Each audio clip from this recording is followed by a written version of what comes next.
بسم اللہ الرحمن الرحیم۔ حضرت زید بن خالد جہنی رضی اللہ عنہ سے روایت ہے کہ رسول اللہ صلی اللہ علیہ وسلم نے حدیبیہ کے مقام پر رات کو ہونے والی بارش کے بعد ہمیں صبح کی نماز پڑھائی۔ جب آپ صلی اللہ علیہ وآلہ وسلم نے سلام پھیرا تو لوگوں کی طرف متوجہ ہوئے اور فرمایا، کیا تم جانتے ہو تمہارے رب نے کیا فرمایا؟ انہوں نے جواب دیا،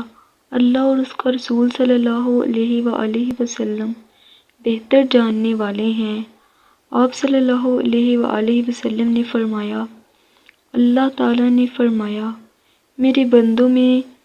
سے کوئی مجھ پر ایمان لانے والا اور کفر کرنے والا ہو گیا جس نے یہ کہا ہے کہ ہم پر اللہ تعالیٰ کے فضل اور رحمت سے بارش ہوئی ہے تو وہ مجھ پر ایمان رکھنے والا اور ستارے کے ساتھ کفر کرنے والا ہے، اور جس نے یہ کہا کہ ہم پر فلاں فلاں ستارے کی وجہ سے بارش ہوئی ہے تو وہ میرے ساتھ کفر کرنے والا اور ستارے پر ایمان رکھنے والا ہے۔ عبید اللہ بن عبداللہ بن عتبہ نے حدیث بیان کی کہ حضرت ابو ہریرہ رضی اللہ عنہ نے کہا، رسول اللہ صلی اللہ علیہ وسلم نے فرمایا، کیا تمہیں معلوم نہیں کہ تمہارے رب عز و جل نے کیا فرمایا؟ اس نے فرمایا، جو نعمت بھی میں بندوں کو دیتا ہوں تو ان میں سے ایک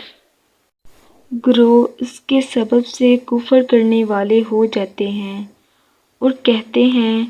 فلاں ستارے یا فلاں ستاروں کے سبب سے